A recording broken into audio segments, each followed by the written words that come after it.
ചപ്പാത്തി ഉണ്ടാക്കുമ്പോഴേ ഇതേ രീതിയിലൊന്ന് ചുട്ടെടുത്താൽ നല്ല കറക്റ്റായിട്ട് ഇതുപോലെ പൊങ്ങി വന്ന് നല്ല ലെയറായിട്ട് തന്നെ നമുക്ക് ഇത് വെറുതെ ആട്ടമാവിൽ പച്ചവെള്ളവും ഉപ്പും ചേർത്ത് കുഴച്ചെടുത്തതാണ്. നെയ്യോ എണ്ണയോ ഒന്നും ഇതിലേക്ക് ഉപയോഗിച്ചിട്ടില്ല. ആദ്യം തന്നെ ചപ്പാത്തി കല്ല് നന്നായി ഒന്ന് ചൂടായതിന് ശേഷം സ്റ്റൗ അങ്ങ് സിമ്മിലേക്ക് ഇട്ടിട്ടാണ് ചപ്പാത്തി ഇതിലേക്ക് ഇട്ട് കൊടുത്തിരിക്കുന്നത്. എന്നിട്ട് ഇതുപോലെ ഒരു സൈഡ് ജസ്റ്റ് ഒന്ന് ചൂടായി വരുമ്പോഴേക്ക് നമുക്ക് തിരിച്ചിട്ട് കൊടുക്കണം. തിരിച്ചിട്ട് കൊടുത്ത് ആ സൈഡും ഇതുപോലൊന്ന് ചൂടായി വന്നാൽ മതി. അധികം മുരിഞ്ഞു പോകേണ്ടത് ഇതുപോലെ ചെറുതായിട്ട് ബബിൾസൊക്കെ വരുന്നുണ്ട്. ആ സമയത്ത് നമുക്കിതൊന്നും കൂടി ഒന്ന് തിരിച്ചിട്ട് കൊടുക്കാം.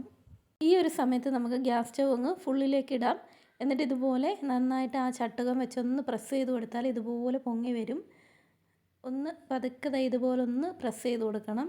ആ പൊങ്ങി വരുന്ന ഭാഗത്ത് അധികം അങ്ങ് കൂടുതലായിട്ട് പ്രസ് ചെയ്ത് കൊടുത്താൽ ഇത് പൊട്ടിപ്പോകാൻ ചാൻസ് ഉണ്ട്. അപ്പോൾ നമ്മുടെ ചപ്പാത്തി മുഴുവനായിട്ട് ഇതുപോലെ ഫുൾക്കെ ആയി വരത്തില്ല. അപ്പോൾ പതുക്കെ ഒന്ന് ഇതുപോലെ ഒന്ന് പ്രസ് ചെയ്ത് കൊടുക്കാനേ പാടുള്ളൂ. അപ്പം ഇതുപോലെ ചപ്പാത്തി മുഴുവനായിട്ടും ഇങ്ങനെ പൊങ്ങി വന്ന് നല്ല സോഫ്റ്റായിട്ട് ലെയറായിട്ട് തന്നെ നമുക്ക് കിട്ടും. അപ്പം എല്ലാവരും ഇതുപോലെ ഒന്ന് ട്രൈ ചെയ്ത് നോക്കണം കേട്ടോ. നല്ല സോഫ്റ്റായിട്ടുള്ളൊരു ചപ്പാത്തി ആയിരിക്കും ഇങ്ങനെ കിട്ടുന്നത്. ഓരോ ചപ്പാത്തിയും നമുക്ക് ഇതുപോലെ തന്നെ തിരിച്ചും മറിച്ചും ഇട്ട് ചുട്ടെടുക്കണം.